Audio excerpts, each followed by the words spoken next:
मेरा नाम जूही है। मैं एक मिडिल क्लास घराने से ताल्लुक़ रखती हूँ।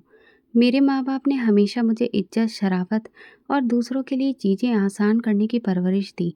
मेरी माँ कहती थी ज्ञान इंसान को ऊँचा बनाता है और अच्छा आचरण उसे इज़्ज़त के काबिल बनाता है। मैंने वो सब कुछ सीखा जो एक अच्छी बहू, पत्नी और बहन बनने के लिए ज़रूरी होता है। मैंने किताबों से पढ़ा और माँ से सीखा कि मोहब्बत और सब्र ही ज़िंदगी को बेहतर बनाते हैं। शादी हुई तो दिल में बहुत सी उम्मीदें थीं। दिल में ख्वाहिश जगी थी कि अब एक नया घर होगा, नए रिश्ते होंगे, नई ज़िंदगी की शुरुआत होगी। लेकिन जब मैंने ससुराल का दरवाज़ा पार किया तो ऐसा लगा जैसे किसी अजनबी दुनिया में कदम रख दिया हो। वहाँ की हवा मेरे मायके जैसी नहीं थी। यहाँ पर चेहरे तो अपने थे, लेकिन बातों में अपनापन नहीं था। मेरी सास तेज जुबान और सख्त मिजाज की मालिक निकली। अभी शादी को एक हफ्ता भी नहीं बीता था कि उनकी बातों में ज़हर दिखने लगा था। वो किसी न किसी बात पर मुझे नीचा दिखाने की कोशिश करती, जैसे मैं उनकी उम्मीदों पर खरी नहीं उतरी हूँ। एक दिन मैंने सुबह नाश्ता तैयार किया, आलू के पराठे और दही। पहला निवाला मुँह में डालते ही उन्होंने मुँह बिगाड़ लिया। यही सिखाया है तुम्हें? एक पराठा भी ठीक से बनाना नहीं आता? तुम्हारी माँ ने सिर्फ किताबें पकड़ाई थी या ज़िंदगी गुजारना भी सिखाया था? मैंने अपनी नज़रें झुका ली। दिल से कहा, सास हैं, माँ जैसी होती हैं, धीरे धीरे समझ जाएंगी। लेकिन वो समझने की बजाय मेरे लिए हर दिन को एक नया इम्तिहान बनाती गईं। उनके साथ साथ मेरी जेठानी का रवैया भी बड़ा अजीब था। वो हर वक्त मेरे सामने रूखा व्यवहार करती, बात बात पर मेरा मजाक उड़ाती और घर वालों के सामने खुद को बेहतर साबित करने की कोशिश करती। माँ जी देखिए, आज तो मैंने सब्जी बिल्कुल रेस्टोरेंट जैसा तड़का लगाया है।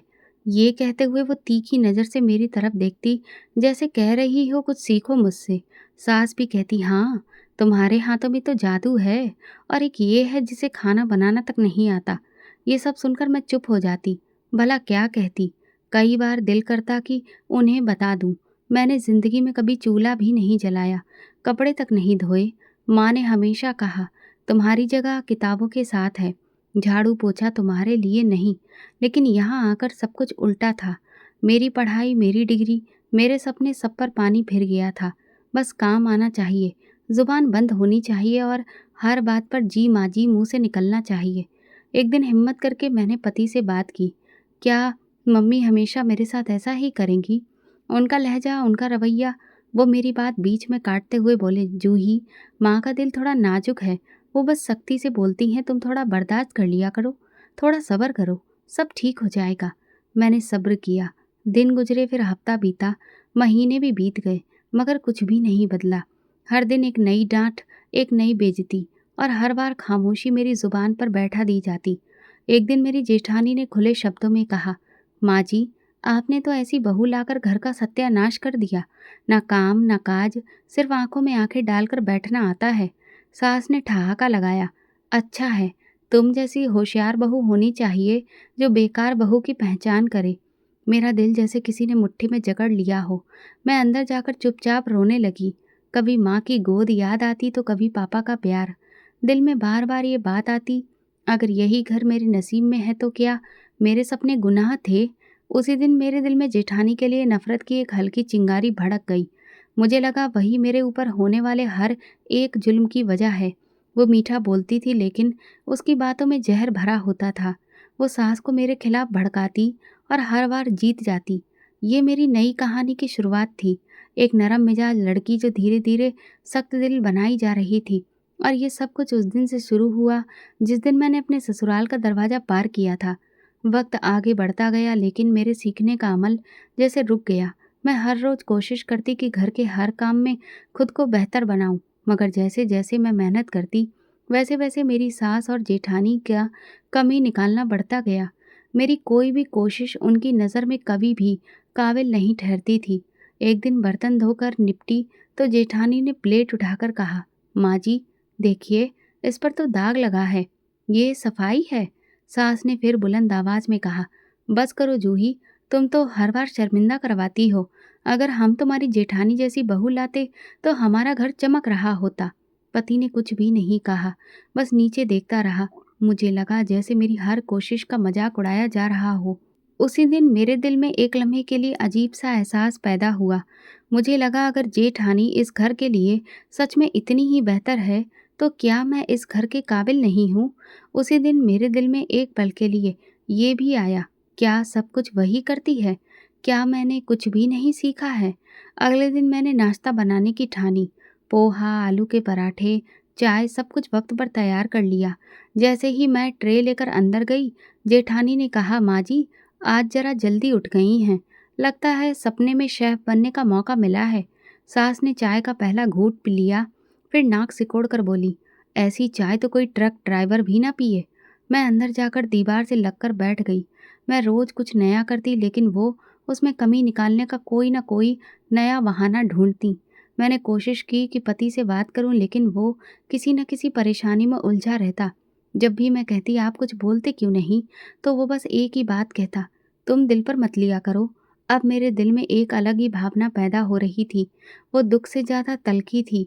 जेठानी का अंदाज, उसका बनावटी व्यवहार अब मेरे दिल को चुभने लगा था। एक दिन मैंने सुना कि वो किसी मेहमान से कह रही थी, जूही वैसे तो बहुत सीधी है, लेकिन काम करने में पीछे है। सिखा रही हूँ उसे, धीरे धीरे मेरी तरह हो जाएगी। वो सारे शब्द मेरे दिल में आग बनकर उतर गए।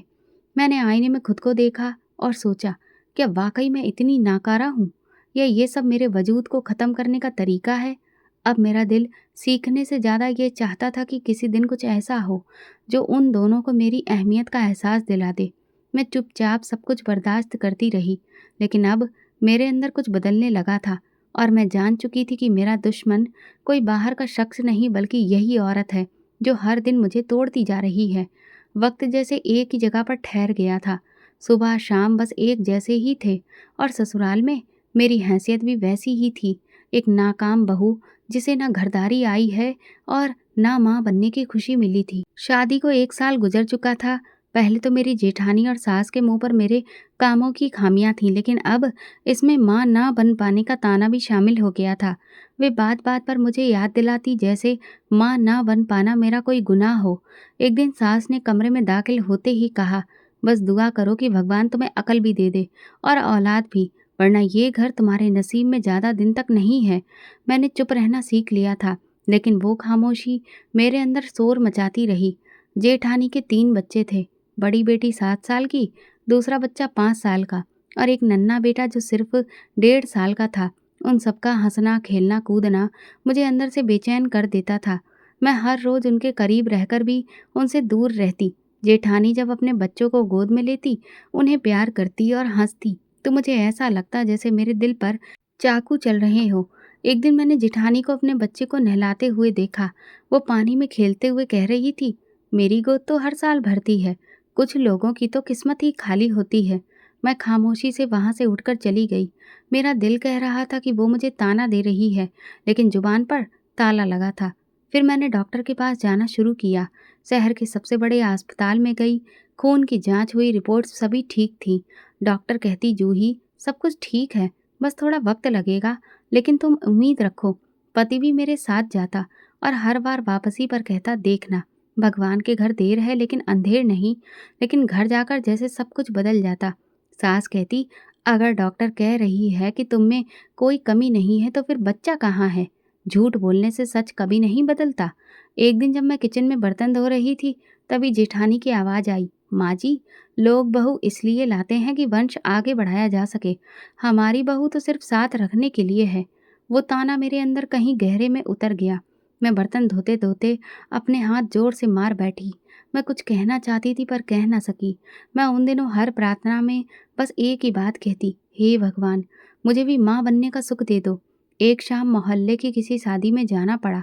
वहां पहुंची तो एक औरत ने पूछा, तुम्हारे कितने बच्चे हैं? मैंने धीरे से कहा, अभी कोई नहीं। एक और औरत ने हंसते हुए कहा, अरे अब तो 2 साल हो गए होंगे। इतने खामोश स्वभाव वाली लड़की से क्या उम्मीद रखी जाए? सब हंसने लगे।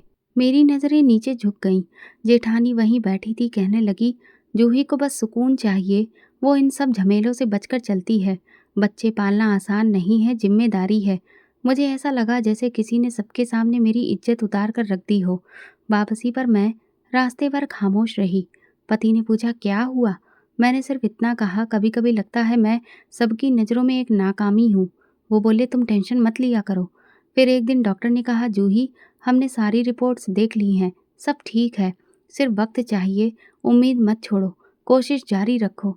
मैंने सिर हिलाया, लेकिन दिल में एक संदेह जाग गया था। उसके बाद मैं अकेले में जेठानी के बच्चों को देखती और दिल में जलन महसूस करती। वो उनको नहला रही हो, खाना खिला रही हो या उनके साथ खेल रही हो, मेरा दिल उन्हें देख कर जलने लगता। मैं खुद से कहती, जूही, ये जलन नहीं बल्कि तुम्हारा खालीपन है। लेकिन सच तो यही था कि ये खालीपन मेरे रवैये में, मेरे लहजे में और मेरे हर बर्ताव में झलकने लगा था। जेठानी की हर माँ वाली अदा मुझे तंज लगती और बच्चों की हर निशानी मेरे दिल में दर्द का एक निशान छोड़ जाती। जैसे हर दिन एक जैसा था। मैं वही जूही थी जो रोज़ सुबह जल्दी उठती, काम करती, सबकी बातें सुनती, सहती और दिन के अंत में अपने अंदर की घुटन को झेलती। इसी दौरान दोपहर के वक्त फ़ोन की घंटी बजी। पति ने फ़ोन उठाया और उनका चेहरा सफ़ेद पड़ गया। भाई का एक्सीडेंट हो गया है।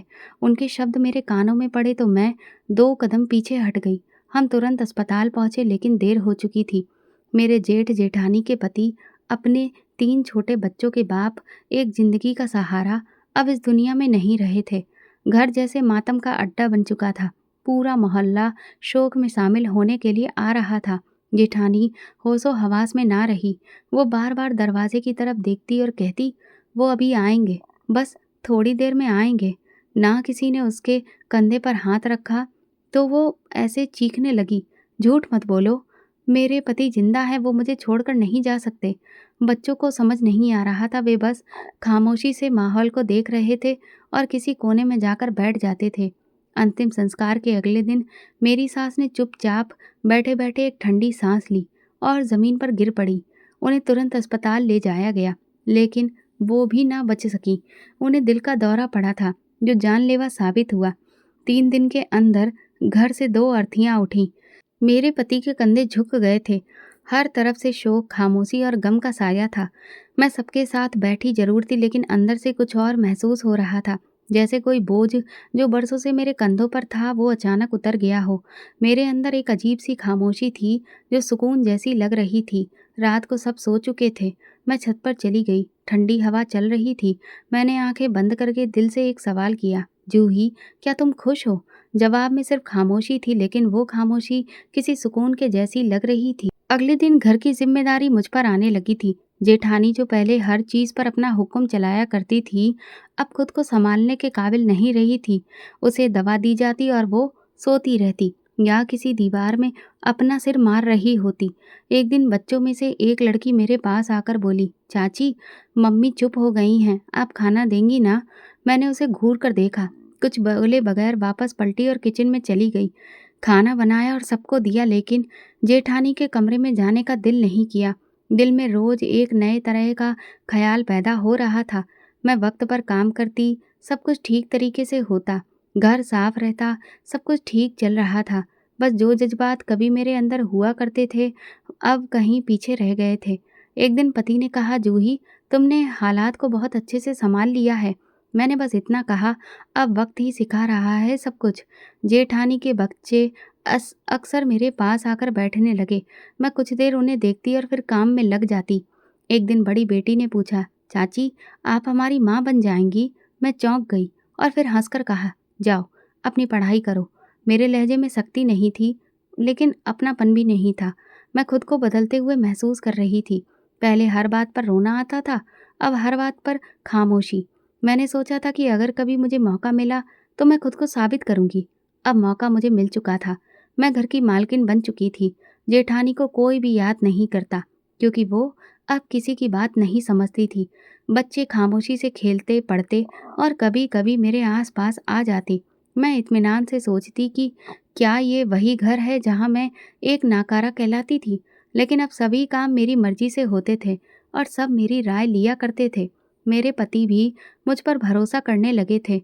एक रात उन्होंने कहा, माँ के जाने के बाद तुमने सब कुछ बहुत अच्छे से संभाला है। मैं शुक्रगुजार हूँ। मैंने नज़रें चुराईं और दिल में एक अजीब सा एहसास हुआ, जैसे सब कुछ मेरे हाथ में आ गया हो। लेकिन दिल में खालीपन अभी भी मौजूद था। दिन, हफ्ते और महीने गुजरने लगे। दुनिया चलती रही, लेकिन मेरे अंदर दिन पर दिन एक खामोश बदलाव सा आता गया।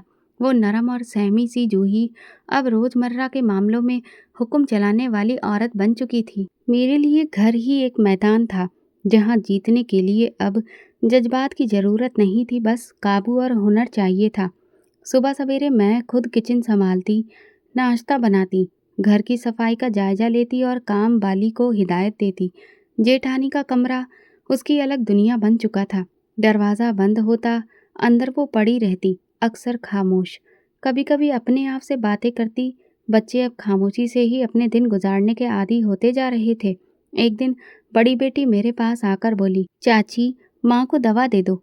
मैंने पलटकर कहा, जिस दिन तुम्हारी माँ को होश आएगा, खुद मांग लेंगी। फिलहाल तुम जाकर बैठो। बच्ची कुछ पल खड़ी रही, फिर खामोशी से पलट गई। मेरी तरफ से अब सख्त रवैया खुल्लम खुल्ला जुल्म में बदलता जा रहा था। अब मैं खुद इस पल को महसूस किए बगैर एक आम बात समझने लगी थी। कई बार खाना बचता तो मैं सोचती, जेठानी के बच्चों को दे दूं। फिर सोचती, क्यों? किसी ने मेरे बारे में सोचा था? मैं खाना फ्रिज में रख देती और सुबह फिकवा देती। एक दिन दोपहर का वक्त था, बच्चे आंगन में भूखे बैठे थे। बड़ी लड़की ने छोटे भाई को रोकते हुए कहा, चुप करो, चाची नाराज हो जाएंगी।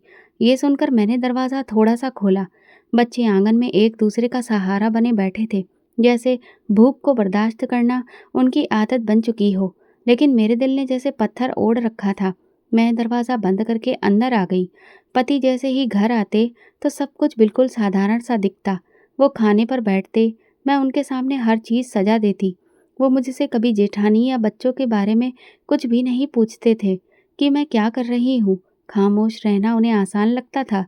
एक दिन रात के वक्त पति ने कहा, जूही, बच्चों के लिए कुछ कपड़े मंगवा लेते हैं, सर्दी आ गई है। मैंने जवाब दिया, आपकी भाभी को तो गिलास में पानी भरना भी नहीं आता था। उन बच्चों को कपड़ों की क्या कदर होगी। वो कुछ देर मुझे देखते रहे, फिर उठकर कमरे से बाहर चले गए। उनकी खामोशी ने मुझे जरा सा भी उलझन में नहीं डाला। मेरे लिए अब वो बच्चे बोझ थे, जिन्हें बर्दाश्त करना भी बस मेरी मर्जी पर टिका हुआ था। कभी कभी मोहल्ले की औरतें आकर बच्चों के सिर पर हाथ फेरती। एक औरत ने कहा, जूही, भगवान की दुआ से तुमने सब कुछ संभाल लिया। बस बच्चों का थोड़ा ख्याल रखना। भलाई का जमाना है, जितना कर रही हूँ उतना कर रही हूँ, बाकी तो वैसे भी भगवान ही संभालता है ना। एक दिन बेटा आंगन में खेलते हुए गिर गया। मैं किचन में थी। मैंने आवाज़ सुनी, लेकिन जानबूझकर किचन से बाहर नहीं आई। कुछ देर बाद बड़ी बहन ने उसे संभाला और रोते हुए कहा, चाची, भैया गिर गया है, वो रो रहा है और उसके खून भी निकल रहा है। मैं हाथ धोती रही, फिर उनकी तरफ देखे बिना ही बोली, जख्मों से बच्चे सीखते हैं। हर बार चाची दौड़ दौड़ कर नहीं आएगी। बच्ची कुछ नहीं बोली, बस भाई को सहारा देकर अंदर लेकर चली गई। जेठानी अब तकरीबन अपने कमरे से बिल्कुल भी बाहर नहीं आती थी। वो सारा दिन दीवारों को देखती रहती या कभी अपने हाथों से दीवारों पर लकीरें बनाती रहती। एक दिन मैंने सुना वो बड़बड़ा रही थी, जूही, अब इस घर की मालकिन है ना, मेरी हर बात पर हंसती थी ना, अब वही सब करेगी जो मैं करती थी। लेकिन मैं तो माँ थी। मैंने दरवाज़ा बंद कर दिया। उसकी आवाज़, उसकी हालत अब मेरे लिए बेमानी थी। मेरे लिए दिन की शुरुआत मेरे ही आदेश से होती और रात का अंत मेरी खामोशी पर। मैं अच्छे से समझ चुकी थी कि अब इस घर की उम्मीद मैं ही हूँ। एक रात जब सब सो चुके थे, मैंने अपने पति से कहा, आपने कभी ये नहीं कहा कि मैं जेठानी और बच्चों का ख्याल रखूं? वो थोड़ी देर खामोश रहे और फिर बोले, मुझे लगा तुम वही करोगी जो दिल कहेगा। मैंने सर हिलाया। दिल तो अब कुछ भी नहीं कहता। पति ने कुछ नहीं कहा, बस करवट लेकर सो गए और मैं देर तक जागती रही। यही वो शुरुआत थी जहाँ मेरी नरमी खत्म हुई और फिर एक नया चेहरा पैदा हुआ, जो सिर्फ अपनी मर्जी पर चलता था और दूसरों की ज़रूरत पर खामोश रहता था। वो दिन रोज़ की तरह कुछ अलग नहीं था। मैं कामों में व्यस्त थी और बच्चों को अंदर कमरे में बंद कर रखा था। दरवाजे पर दस्तक हुई। खोला तो सामने सुनीता दीदी खड़ी थी। मोहल्ले की एक उम्र दराज लेकिन बातूनी औरत, जो हर हाल में दूसरों के मामलों में दिलचस्पी लेती थी। जूही बेटी, क्या मैं तुम्हें एक रास्ता दिखाऊं? उन्होंने अपने हाथ में पकड़ी हुई एक छोटी सी माला दिखाकर कहा। क्या मतलब? वो अंदर आई और बैठते ही बोली, पीछे की पहाड़ी के पास एक बहुत बड़े बाबा हैं, जिन्हें भगवान ने कुछ खास शक्तियाँ दी हैं। उनके पास जो भी जाता है वो खाली नहीं लौटता, और औलाद के लिए तो वो खास प्रार्थना करते हैं। ये सुनकर मैं सुन्न पड़ गई। उनके शब्दों ने जैसे मेरे अंदर की सोई हुई इच्छा को झंझोड़ कर रख दिया। क्या वो वाक़ई में शक्तिशाली हैं। उनकी दी हुई दवा से औरतें बहुत जल्दी माँ बन जाती हैं। हमारी पड़ोसन भी 30 साल के बाद माँ बनी है, उन्हीं बाबा के आशीर्वाद से। मैंने शाम को पति के आने पर उनसे इस बारे में बात की। पहले तो वो खामोश रहे, फिर बोले, जूही, हर दरवाज़ा खटखटाना तुम्हारा अधिकार है। अगर तुम्हारा दिल कहता है तो तुम चली जाओ। अगले दिन मैं सुनीता दीदी के साथ निकल पड़ी। गाड़ियों का सफ़र, धूल भरे रास्ते और फिर पहाड़ियों के बीच एक छोटा सा दरबार। वहाँ एक सादा सा कमरा था। पेड़ों की छाँव तले सफ़ेद कपड़ों में एक बुजुर्ग बैठे हुए थे। सुनीता दीदी ने उनसे मेरी पहचान करवाई। मैं खामोशी से उनके सामने बैठी रही। बाबा ने मेरी तरफ देखकर कहा, दिल से आई हो तो यहाँ से कभी खाली हाथ लौट कर नहीं जाओगी।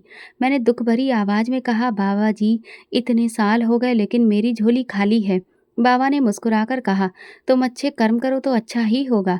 मैंने उनकी तरफ देखकर सवाल किया, क्या अच्छा करूं? मैं तो किसी का बुरा भी नहीं चाहती।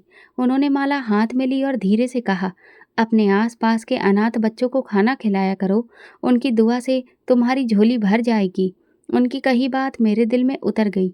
हम वापसी के लिए निकले तो मैं खुद से ये वादा कर चुकी थी कि अब कुछ बदलेगा। घर वापस आकर मैंने मंसूबा बनाया और अगली सुबह उठकर मोहल्ले के अनाथ बच्चों के बारे में जानकारी हासिल की।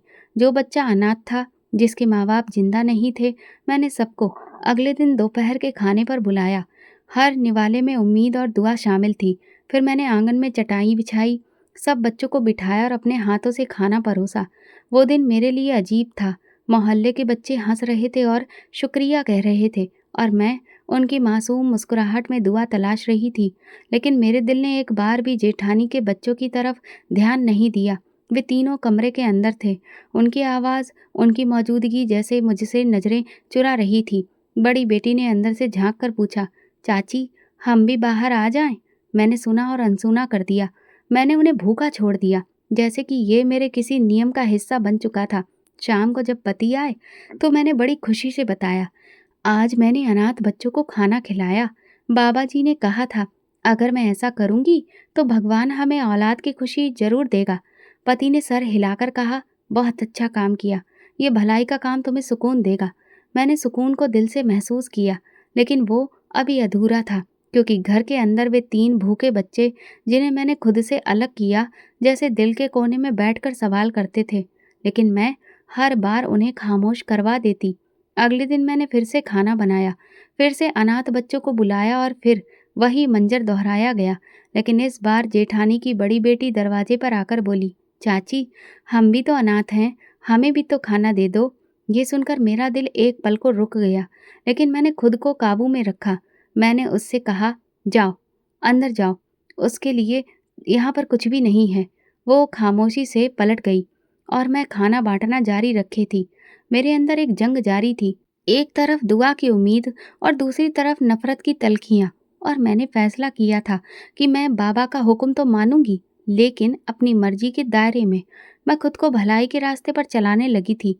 मोहल्ले के हर एक अनाथ बच्चे के लिए खाना बनाती, उन्हें इज्जत से बिठाकर खिलाती और मुझे उनका आशीर्वाद मिल रहा है, ये सोच सोच कर मैं दिल ही दिल में बहुत खुश होती।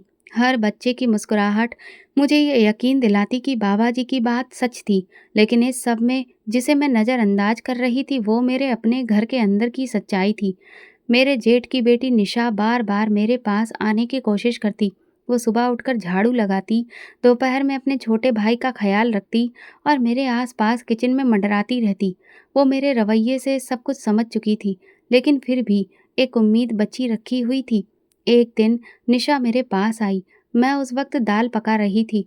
उसने झाँक कर बर्तन में कहा, चाची, इसमें बहुत अच्छी महक आ रही है, क्या आप थोड़ी सी दे देंगी? मैंने उसका हाथ झटक दिया। तुमने कुछ काम किया?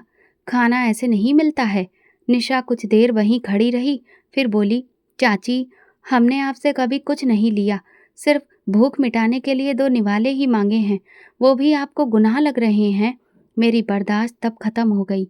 मैंने चम्मच फेंक कर उससे कहा, निकलो यहाँ से, दोबारा अगर किचन में नजर आई तो अच्छा नहीं होगा। शाम को मोहल्ले के बच्चे आए, सब बैठे। निशा फिर से आ गई। उसने हाथ जोड़कर कहा, चाची, हमें भी खाना दे दो प्लीज़। मेरे गुस्से की कोई हद नहीं रही। मैंने उसकी बाजू पकड़ी और उसे जोर से एक थप्पड़ मारा। मोहल्ले की 2 औरतें चौंक गईं। निशा रोने लगी। चाची, माफ़ कर दो, हमें भी कुछ खिला दो, हम भी आपके ही घर के अनाथ हैं। मैंने उसकी बात सुनी मगर सुनने के बावजूद अनसुनी कर दी। मैंने उसे बाजू से पकड़कर अंदर कमरे में ले जाकर धक्का दे दिया और दरवाज़ा बंद कर बाहर से कुंडी लगा दी। फिर बाहर आकर ऐसे पेश आई जैसे कुछ हुआ ही ना हो। मैंने बच्चों को खाना परोसा, उनके साथ बैठकर मुस्कुराकर बातें की और फिर सबको विदा कर दिया। रात को जब मैं कमरे में गई तो वही निशा दरवाजे के पीछे बैठी थी। दरवाजे को हल्के-हल्के खटखटाते हुए बोली, चाची प्लीज़ दरवाज़ा खोल दीजिए, मुझे बहुत भूख लगी है। मैंने पिछले 4 दिन से कुछ भी नहीं खाया है।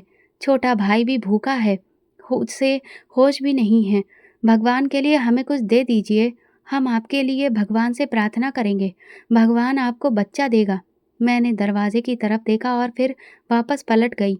मेरे अंदर एक अजीब खामोशी छा गई थी, लेकिन मैंने उसे नज़रअंदाज किया। रात को वो फिर बोली, भगवान अगर मेरी चाची का दिल पत्थर का बन गया है, तो आपका दिल तो नरम है ना? आप ही हम पर कुछ रहम कर दो, नहीं तो फिर हमें अपने पास बुला लो। हम अनाथ हैं, लेकिन आप हमारे भी तो भगवान हो ना। उसकी आवाज़ कमरे की दीवारों से टकरा रही थी, जैसे मेरे दिल के अंदर गूंज रही हो। लेकिन मैंने फिर भी अपनी आंखें बंद कर लीं और दिल को सख्त करने की कोशिश की। अगली सुबह जब मैंने दरवाज़ा खोला तो निशा वहीं ज़मीन पर सोई हुई थी, आंखें लाल, चेहरा सफ़ेद। मैंने उसे नज़रअंदाज किया और रोज़मर्रा के कामों में लग गई। उस दिन भी मोहल्ले के बच्चे आए, खाना खाया, दवाई दी गई और फिर वे चले गए। मगर मुझे पता था कि मेरा ये अच्छाई का काम सिर्फ़ बाहर की दुनिया के लिए था, क्योंकि अंदर की सच्चाई को मैंने पूरी तरह से भुला दिया था। अब मैं खुद को भलाई की मूर्ति समझने लगी थी, लेकिन इस नेक काम में भी एक बड़ा स्वार्थ छुपा हुआ था। रात का वक्त था, चारों ओर सन्नाटा फैला हुआ था, लेकिन वो कमरा जिसमें निशा बंद थी अब भी जिंदगी की मौजूदगी का सबूत दे रहा था। कमरे के अंदर से लगातार रोने की आवाज़ें आ रही थीं। वो धीरे-धीरे रोते हुए प्रार्थना कर रही थी, जैसे किसी बेरहम दरवाजे को खटखटा रही हो, जो खुलने का नाम ही नहीं ले रहा था। हे भगवान! मैंने कुछ भी बुरा नहीं किया है, मुझे सिर्फ़ रोटी चाहिए थी। अगर मेरी चाची का दिल नहीं पिघल रहा तो आपका दिल तो है, हमें अपने पास बुला लीजिए। हमें या तो खाना दे दीजिए या फिर इस भूख को ख़त्म कर दीजिए। मैं दरवाजे के पास खड़ी रही, हर शब्द मेरे दिल में उतर रहा था, लेकिन मैंने खुद को सँभाला। दिल में हल्की-सी टीस उठी जैसे कोई दरार पैदा हुई हो, पर मैंने खुद को समझाया, ये सब एक कमज़ोर लम्हा है जूही, इनके प्रार्थना करने से कुछ भी नहीं बदलेगा। तुम्हें उनकी ज़िंदगी से कोई हमदर्दी नहीं होनी चाहिए। मैं अपने कमरे में गई, दरवाज़ा बंद किया और तकिए पर सिर रख लिया, लेकिन नींद कहाँ आने वाली थी। वह आवाज़, वो शब्द, सब कुछ मेरे कानों में गूंजते रहे। अगली सुबह जब मैं उठी तो दिल में बेचैनी थी। नाश्ते का सामान तैयार किया, मोहल्ले के बच्चों के लिए खाना बनाया। निशा अब तक कमरे में ही थी। मैंने दरवाज़ा खोला तो वो ज़मीन पर बैठी हुई थी, आंखें सूजी हुई, चेहरा पीला। निकलो यहाँ से, जाकर अपने बहन भाइयों को देखो, कहीं मर न गए हों। वो कुछ नहीं बोली, धीरे से उठी और बाहर चली गई। मैंने दरवाज़ा बंद किया और खुद को भरोसा दिलाया कि मैंने वही किया जो सही था। उसी दिन दोपहर में पति ने मुझसे कहा, जूही, कल डॉक्टर के पास जाना है, कुछ और टेस्ट बाकी हैं। तुम्हारी पिछली रिपोर्ट देखी है, उम्मीद हो सकती है। मैंने सिर हिलाया। दिल में उम्मीद थी, शायद अब कोई खुशखबरी मिलेगी। अगली सुबह हम अस्पताल पहुंचे। डॉक्टर ने मेरा नाम पुकारा। मैं कमरे में दाखिल हुई तो वे मेरी ही फाइल देख रही थी। चेहरे पर संजीदगी थी। जूही, हमें आपकी रिपोर्ट्स में कुछ हार्मोन्स की दिक्कतें नज़र आई हैं, इसीलिए दोबारा जांच करवाई गई है। मुझे अफसोस है, लेकिन सच्चाई ये है कि आपकी माँ बनने की उम्मीद अब पूरी तरह से ख़त्म हो चुकी है। ये सुनकर मेरे पैरों तले से ज़मीन खिसक गई। मैंने डरते-डरते पूछा, मगर आपने पहले तो कहा था कि ये सिर्फ़ वक्त की बात है। कभी-कभी वक्त के साथ हकीकत भी बदल जाती है। पिछली रिपोर्ट्स नॉर्मल थी, लेकिन इस बार जो नतीजा आया है वो साफ है। मैं खामोशी से उठी, बाहर आई। पति ने सवालिया नज़रों से देखा। मैंने सिर्फ इतना कहा, वापस चलो। गाड़ी में बैठते ही अंदर का तूफान बाहर निकलने लगा। मेरी आंखों से आंसू बहने लगे, जिन्हें मैं महीनों से रोक रही थी। पति ने आहिस्ता से पूछा, क्या कहा डॉक्टर ने? मैंने नम आंखों से कहा, अब कुछ भी नहीं हो सकता। उन्होंने गाड़ी रोक दी, शीशा नीचे किया और कुछ देर बाहर देखते रहे। मैं रोकर बोली, शायद भगवान ने मेरी प्रार्थनाओं का जवाब दे दिया है, लेकिन बस अंदाज कुछ और ही था। शाम को जब घर लौटे तो पति मुझे दरवाजे पर छोड़कर कहीं चले गए। जैसे ही घर के अंदर पहुंची तो एक अजीब सी खामोशी ने मेरा स्वागत किया। कदम जैसे खुद ब खुद अंदर बढ़ते गए। आंगन बिल्कुल सुनसान, कमरे के दरवाजे खुले थे, पर्दे भी नहीं हिल रहे थे। मैंने पहला कमरा देखा, जेठानी वहां नहीं थी। दूसरा कमरा, बच्चों के तकिए बिखरे हुए, कमरा खाली, खिलौने वैसे के वैसे रखे थे, लेकिन बच्चे कहीं नहीं थे। मैंने जोर से आवाज़ दी, निशा, आदित्य, लेकिन कोई जवाब नहीं आया। किचन, बरामदा, बाथरूम, आंगन, सब जगह झांक कर देखा। पूरे घर में सन्नाटा पसरा था, ऐसा सन्नाटा जो मेरे अंदर तक उतर गया। मैंने पति को कॉल किया, आवाज़ सूख चुकी थी। यहाँ घर में भाभी और बच्चे नहीं हैं, तुमने कुछ कहा क्या उनसे? उन्होंने एकदम सीधे लहजे में कहा, हाँ, मैंने उन्हें अपनी मौसी के घर कुछ दिन के लिए भिजवा दिया है। मेरे हाथ कांपने लगे। क्यों? कुछ लम्हों की खामोशी रही, फिर वे बोले, कल रात मैंने सब कुछ सुना, निशा की आवाज़, तुम्हारा रवैया और तुम्हारे दिल की हालत। मुझे लगता है कि अब वो वक्त है जब तुम्हारा सच्चाई से सामना हो जाए। मैं वहीं ज़मीन पर बैठ गई और वो बोलते रहे, जूही, तुम जानती हो कि तुम कभी माँ नहीं बन सकती, और अब मैं दूसरी शादी करने के बारे में सोच रहा हूँ। मुझे ऐसा लगा जैसे किसी ने मुझे खड़े खड़े ज़मीन पर गिरा दिया हो। मैंने पूछा, क्या तुमने ये फैसला कर लिया है? उन्होंने ठंडी सांस ली और कहा, मैं थक गया हूँ जूही। मैंने तुम्हें मौका दिया, वक्त दिया, समझाया, लेकिन तुमने अपनी जिद नहीं छोड़ी। ये शब्द जहर जैसे थे। घर खाली, दिल खाली, और अब ये रिश्ता भी खाली होने वाला था। मैंने वो रात अकेलेपन में गुजारी। पहली बार ऐसा हुआ कि मैंने खुद को ध्यान से आईने में देखा। आंखों के नीचे काले घेरे, आंखों में थकान और मन में एक सवाल, आखिर मैंने पाया क्या? सुबह मैं मौसी के घर गई जहाँ पति ने भाभी और बच्चों को भेजा था। दरवाज़ा खोला तो निशा सामने खड़ी थी। मुझे देखकर पीछे हट गई। मैंने कहा, निशा, मुझे माफ़ कर दो। वो हैरान रह गई, आंखों में सवाल थे। चाची, आप हमसे माफ़ी मांग रही हैं? मैंने उसके हाथ पकड़ लिए। मैं इंसान होने का हक खो चुकी हूँ, लेकिन अब मैं तुम लोगों के बिना नहीं जी सकती। तुम ही मेरी दुनिया हो। इतने में मेरी जेठानी बाहर आई। अभी भी वो हल्की बेहोशी में थी, लेकिन फिर भी कुछ हद तक पहचान रही थी। मैंने उनके सामने भी हाथ जोड़ दिए। भाभी, मैंने जो किया वो बहुत बुरा किया, लेकिन अब सिर्फ एक मौका चाहिए, सिर्फ एक। शाम को जब पति घर लौटे तो मैं खामोशी से उनके सामने खड़ी रही। वे बोले, सब कुछ जानने के बावजूद भी तुम उन्हें यहाँ खुद लाना चाहती हो? मैंने कहा, हाँ, मेरे पास अब खोने को कुछ भी नहीं है, और जो भी कुछ बचा है उसे मैं संवारना चाहती हूँ। वे कुछ लम्हे खामोश रहे, फिर बोले, अगर बच्चे वापस आएंगे तो शर्त ये है कि अब उन पर हाथ नहीं उठेगा। मैंने तुरंत कहा, कसम खाती हूँ कि अब वही मेरे बच्चे हैं। अगली सुबह बच्चे वापस आ गए। मैंने मेन दरवाजे पर खुद उनका स्वागत किया। आदित्य मेरे सामने आ गया। चाची, अब आप हमें मारेंगी तो नहीं? मैंने उसे गले लगा लिया। अब तुम सिर्फ मेरे हो, मेरी दुनिया हो, मेरी जिंदगी हो। उनके कदमों की आवाज़ ने इस घर को फिर से जिंदा कर दिया, लेकिन अंदर ही अंदर मैं जानती थी कि सज़ा की शुरुआत हो चुकी थी। जो वक्त मैंने जुल्म में गुजारा, अब मैं हर दिन उसका बोझ महसूस करने लगी। मेरे पति मुझसे अब बहुत कम बातचीत करते थे। वो बच्चों के साथ वक्त गुजारते, लेकिन मेरे करीब नहीं आते। उनकी नज़रों में अब वो मोहब्बत नहीं थी जो कभी हुआ करती थी। घर में बच्चों की मौजूदगी ने एक बार फिर से रौनक भर दी थी। उनकी हंसी, भाग दौड़ और बातें हर तरफ सुनाई देती थीं, लेकिन मेरे दिल में एक मुस्कुराहट, एक कसौटी बन गई थी। मैं बच्चों के लिए नए कपड़े सिलवाती, उनके लिए नए नए पकवान बनाती, रात को उन्हें कहानियाँ सुनाती। मैं वो सब कुछ कर रही थी जो एक माँ करती है, लेकिन दिल जानता था कि ये सब सिर्फ अपने अतीत के गुनाहों को कम करने का रास्ता है। दिल जानता था कि इस सब से कुछ नहीं होने वाला। एक शाम आदित्य मेरे पास आया, मेरे घुटनों से लगकर बैठ गया।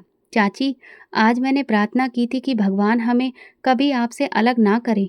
मैंने उसका माथा चूमा और कहा, मैं भी प्रार्थना करती हूँ कि तुम तीनों हमेशा मेरे पास रहो। निशा ने दरवाजे से झांक कर पूछा, चाची, क्या वाकई में आप बदल गई हैं? मैंने दरवाजे की तरफ देखकर कहा, निशा, तुम्हारी प्रार्थनाओं ने जब मुझे माँ का दर्जा दिलाया है, तो क्या मेरा इतना भी हक नहीं है कि मैं अपने किए की माफ़ी माँग सकूँ? वो अंदर आई, मेरे पास बैठी और बोली, अब आपके व्यवहार से डर नहीं लगता, बल्कि सुकून मिलता है। पहले हम लोग दरवाजे के पीछे छुपते थे, लेकिन अब आपके पास बैठकर अच्छा लगता है। मैंने उसे गले लगा लिया और पहली बार दिल से दुआ दी, भगवान तुम्हें हर दुख से बचाए और मुझे तुम जैसी औलाद दे। भले ही मैंने तुम्हें पैदा नहीं किया हो। उसी रात पति घर आए, रोज की तरह बच्चों के साथ बैठे, दिन भर की बातें पूछी। मैं किचन में थी लेकिन सब सुन रही थी। निशा ने उनसे कहा, चाचा चाची अब हमें बहुत प्यार करती है, अब वो हम पर गुस्सा नहीं करती, हमारे साथ बैठती है, हमें सुलाती भी है। पति ने धीरे से कहा, अच्छा है, अगर तुम्हारी चाची सच में बदल गई है तो ये भगवान की कृपा है। मैंने चटाई लेकर उनके सामने रखी और पहली बार नजरें मिलाकर कहा, मैं बदल चुकी हूँ, बस मुझे एक मौका और चाहिए था और वो आपने दिया। उन्होंने चाय का घूंट खामोशी से पिया, फिर धीरे से बोले, जूही एक बात जाननी है तो सुन लो। तुम सिर्फ माँ नहीं बन सकती, ये सच जो तुम जान चुकी हो, लेकिन एक सच और है जो तुम्हें पहले ही मालूम हो जाना चाहिए था। मैं चौंक कर उनकी तरफ देखने लगी और वो बोले, मैं कभी बाप नहीं बन सकता। मैंने हाथ से चाय का कप लुढ़क गया। मैंने हैरत से कहा, क्या? लेकिन उन्होंने सिर झुका लिया। हाँ, तुम्हें सिर्फ ये पता था कि तुम बांझ हो, लेकिन सच्चाई ये है कि मैं भी बांझ हूँ। तुम्हें दुखी देखकर मैंने तुम्हारी फाइलें बदलवा दी और डॉक्टर से गुजारिश की कि तुम्हें तसल्ली दी जाए। मैं नहीं चाहता था कि तुम सच जानकर टूट जाओ। मेरे लिए ये खुलासा बहुत भयंकर था। तो ये सब जानने के बावजूद भी आप खामोश रहे? हाँ, क्योंकि मैं चाहता था कि तुम खुद सच्चाई तक पहुँचो और मैं देखना चाहता था कि क्या तुम माँ बनने के लायक हो, चाहे कोख से ना हो मगर दिल से। मेरी आंखों से आंसू बह निकले। तो आप ये सब बर्दाश्त करते रहे, मेरे हाथों बच्चों पर जुल्म, उनकी भूख, उनकी चीखें। उन्होंने संजीदगी से कहा, तुम्हारी सजा वही थी जो तुमने दी, खामोशी, तमाशा ही बनकर। मैं उस दिन का इंतजार कर रहा था जब तुम खुद ये समझोगी कि मोहब्बत किसे कहते हैं। मैं उठकर खड़ी हो गई।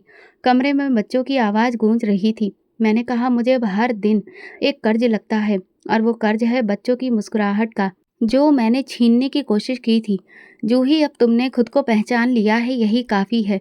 लेकिन एक बात याद रखो, जो दिल जख्मी हो वही जल्दी फिर से ठीक नहीं होता। मैं खामोश रही। मुझे इस बात का एहसास था कि मैंने उनके दिल में अपना मुकाम खो दिया है, लेकिन मुझे उम्मीद थी कि मेरे लिए सब कुछ खत्म नहीं हुआ है। मेरी नज़र में अब सिर्फ 3 चेहरे थे, जिनकी खुशी ही मेरा मकसद थी। मैंने उस रात निशा, रिया और आदित्य को गले लगाकर सुला दिया। उनके चेहरे सुकून से भरे हुए थे।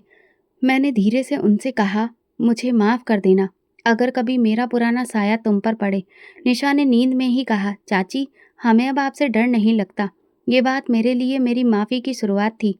मैंने जो बोया वो काटा और जो किया उसका हिसाब चुका रही थी। लेकिन अब मैं जीना सीख गई थी, उन तीनों बच्चों के लिए जिन्होंने मेरे अंधेरे में रोशनी की किरण पैदा की थी। सुबह का वक्त था, बच्चे स्कूल के लिए तैयार हो रहे थे। निशा छोटे भाई के लिए बस्ता सेट कर रही थी, रिया अपने जूते ढूंढ रही थी और आदित्य मुझे बार बार आवाज़ दे रहा था, चाची नाश्ता दे दीजिए, देर हो रही है। मैंने उन सबके लिए आज अच्छा नाश्ता बनाकर तैयार किया था। उनका टिफ़िन पैक करके पानी की बोतल भी बैग में रख दी। निशा ने हैरानी से पूछा, चाची आप थकती नहीं हैं? रोज़ सुबह आप इतना सब कुछ करती हैं? मैंने प्यार से कहा, जब अपनी औलाद के लिए कुछ किया जाता है तो थकान नहीं लगती, बल्कि सुकून मिलता है। आदित्य ने मुस्कुराकर कहा, तो अब हम आपकी औलाद हैं? मैंने उसे गोद में उठाकर कहा, हाँ, तुम तीनों मेरी औलाद हो। वो तीनों मेरे करीब आ गए, मुझे गले लगाया और फिर स्कूल के लिए रवाना हो गए। दरवाज़ा बंद करके मैंने गहरी सांस ली। घर की खामोशी अब बुरी नहीं लगती थी, बल्कि अब उसमें सुकून था, जिसमें मैं अब खुद के मन की आवाज़ सुन सकती थी। जेठानी अभी भी अपने कमरे में पड़ी रहती थी। उनका इलाज जारी था। रोज़ दवा देना, वक्त पर डॉक्टर के पास ले जाना और उनकी देखभाल करना, ये सब मेरी जिम्मेदारी बन चुकी थी। वो बोलती कम थी और पहचानती भी कभी कभार ही थी, लेकिन जब कभी निशा उनके पास जाती तो उनकी आंखें नम हो जाती। एक दिन मैंने निशा से कहा, तुम अगर चाहो तो अपनी माँ को वक्त दे सकती हो, मैं बुरा नहीं मानूंगी। निशा ने नज़र झुकाकर कहा, चाची अब आप ही तो हमारी माँ हैं। माँ को तो जैसे भगवान ने अपने पास ही बुला लिया है। सिर्फ शरीर ही यहाँ है। मैंने उसकी पीठ पर हाथ रखकर कहा, तुम फिक्र मत करो, हम उनका ख्याल रखेंगे क्योंकि वो तुम्हारी माँ है और मेरे पति की भाभी। उस दिन के बाद से मेरे और बच्चों के बीच में कोई भी दूरी नहीं रही। निशा स्कूल से आने के बाद घर के काम में मेरा हाथ बटाती, रिया किचन में थोड़ी बहुत मदद करती और आदित्य हर वक्त मेरे आसपास घूमता रहता। मैं उनकी हंसी, शरारतें, जिद सब कुछ संभालना सीख चुकी थी। एक दिन निशा स्कूल का एक फॉर्म लेकर मेरे हाथ में पकड़ाई। चाची, इसमें माँ का नाम लिखना है, क्या मैं आपका नाम लिख दूँ? मेरे हाथ कांप गए, आंखों में नमी आ गई। मैंने पेन पकड़ा और फॉर्म पर अपना नाम लिखा। उस लम्हे ऐसा लगा जैसे दुनिया ने मेरे बचपन की पहचान को झुठला दिया हो। मोहल्ले में लोग अब मुझे उन बच्चों की माँ कहते थे। एक दिन एक औरत ने आकर कहा, जूही, तुमने इन बच्चों को जिंदगी दी है, वरना कौन भला अनाथ बच्चों को सीने से लगाता है? मैंने जवाब दिया, जिंदगी तो उन्होंने मुझे दी है, मैं तो खाली थी, संपूर्ण तो उन्होंने मुझे बनाया है। अब बाजार में मैं बच्चों के साथ जाती, जो भी देखता कहता, जूही आपके बच्चे बहुत प्यारे हैं, और मैं मुस्कुराकर सिर हिला देती, जैसे यही मेरी सच्चाई हो। पति अभी भी मुझसे दूर थे, शायद उनके दिल में वही पुरानी चोट अब तक जिंदा थी। लेकिन मैंने कोशिश जारी रखी, उनके हर आदेश को अच्छे से मानती, बच्चों की परवरिश को सबसे पहले रखा, कभी किसी शिकायत का मौका नहीं दिया। एक दिन आदित्य मेरे पास आकर बोला, चाची, स्कूल में सब कह रहे थे कि मैं बहुत खुशकिस्मत हूँ, क्योंकि मेरी दो माएँ हैं, एक जो बीमार है और एक जो सब कुछ करती है। मैंने उसे गले लगाकर कहा, तुम ही मेरी खुशकिस्मती हो आदित्य। जेठानी की हालत अभी भी वैसी थी, लेकिन मैंने उनके लिए एक नर्स रखवा दी थी। दवा, खाना, कपड़े सब कुछ वक्त पर होता। मैंने उनकी हर ज़रूरत को पूरा किया, जैसे कि वो मेरी माँ हो। एक दिन वो कुछ होश में आई, मुझे देखा और बोली, ये मेरा घर है ना? मैंने कहा, जी भाभी, यह आपका ही घर है। उन्होंने धीरे से पूछा, मेरे बच्चे कहाँ हैं? मैंने निशा को बुलाया। जेठानी ने उसके सिर पर हाथ रखा और बस इतना कहा, ख्याल रखना इनका। निशा ने मेरी तरफ देखा और सिर हिलाया। उस दिन के बाद जेठानी फिर से खामोश हो गई। अब मेरा हर दिन बच्चों के साथ शुरू होता और उन्हीं के साथ खत्म। मैं उन्हें घर पर रिवीजन कराती, पूजा पाठ सिखाती और कहानियाँ सुनाती। मेरे दिन बहुत व्यस्त थे, लेकिन ये व्यस्तता मेरे लिए भगवान की पूजा करने के बराबर थी। रात को बच्चे कमरे में सो रहे थे और मैं छत पर अपने सुकून के साथ बैठी थी। पति जब घर लौटते तो रोज की तरह बच्चों के साथ वक्त बिताते। उन्होंने बच्चों से पूछा, तुम्हारी चाची ने तुम्हें खाना खिलाया, डांटा तो नहीं? बच्चों ने हंसते हुए कहा, चाचा, अब हमारी चाची हमें डांटती नहीं, बल्कि हर चीज वक्त पर देती है। निशा ने तुरंत कहा, चाची तो हमारी सबसे अच्छी दोस्त है। पति ने मुस्कुराकर उनके सिर पर हाथ रखा, फिर मेरी तरफ देखा और कुछ बोले बिना ही अंदर चले गए। मैं उनकी नज़रों को पढ़ सकती थी, उनमें शक नहीं था, लेकिन अब वो पुरानी वाली बात भी नहीं थी। एक दिन मेरे पति कमरे में दाखिल हुए। उनके हाथ में एक फाइल थी। बच्चों के स्कूल की फीस का फॉर्म है, साइन कर दो। मैंने फाइल ली, साइन किया और पूछा, क्या आपको अब भी यकीन नहीं आता कि मैं सच में बदल गई हूँ? वो कुछ देर खामोश रहे और फिर खुद बोले, जूही, लोग बदल जाते हैं वक्त के साथ, लेकिन भरोसे के टूटने का जो जख्म होता है वो वक्त से नहीं भरता। मैंने नज़रें झुका ली। तो क्या आप मुझे कभी माफ़ नहीं करेंगे? उन्होंने गहरी सांस ली और कहा, मैंने तुम्हें माफ़ किया, तभी तो बच्चे तुम्हारे पास हैं। मगर वो इज्जत जो तुम्हारे लिए दिल में थी, शायद वो दोबारा वापस ना आ सके। उनकी बात सीधी थी और कड़वी थी, लेकिन मैंने मान लिया कि कुछ चीज़ें वक्त से नहीं, अंजाम से तय होती हैं। मोहल्ले में लोग मुझे माँ जैसी चाची कहते थे, लेकिन मोहल्ले की औरतें आकर कहती, जूही, भगवान ने तुम्हारे दिल में जो रहम दिया है वो बहुत ही कम लोगों के पास होता है। मैं सिर्फ सिर हिला देती और सोचती, काश ये रहम तब होता जब भूखे बच्चों की आहट दरवाजे के पीछे होती थी। एक दिन मोहल्ले के मंदिर से ऐलान हुआ, अनाथों के लिए चंदा जमा किया जा रहा है। निशा मेरे पास आई और बोली, चाची, हमें भी कुछ चंदा देना चाहिए ना? मैंने अलमारी से पैसे निकाले, निशा को दिए और कहा, ये उन बच्चों के लिए हैं जिनका दुख हम नहीं देख सकते, लेकिन जिनके दर्द हमारे दिल पर लिखे होने चाहिए। निशा ने मेरी तरफ देखा और धीरे से कहा, चाची, आप भी एक अनाथ की माँ है ना? मैंने उसके सिर पर हाथ फेरा। हाँ, और मेरे लिए ये सबसे बड़ा एहसास है। जेठानी का इलाज जारी था। वो अभी भी कमज़ोर थी, ज़्यादा बोलती नहीं थी, लेकिन जब भी उनकी आंखें खुलती, वो बच्चों की तलाश करती। मैं उनके पास बैठकर खामोशी से उनके पाँव दबाती।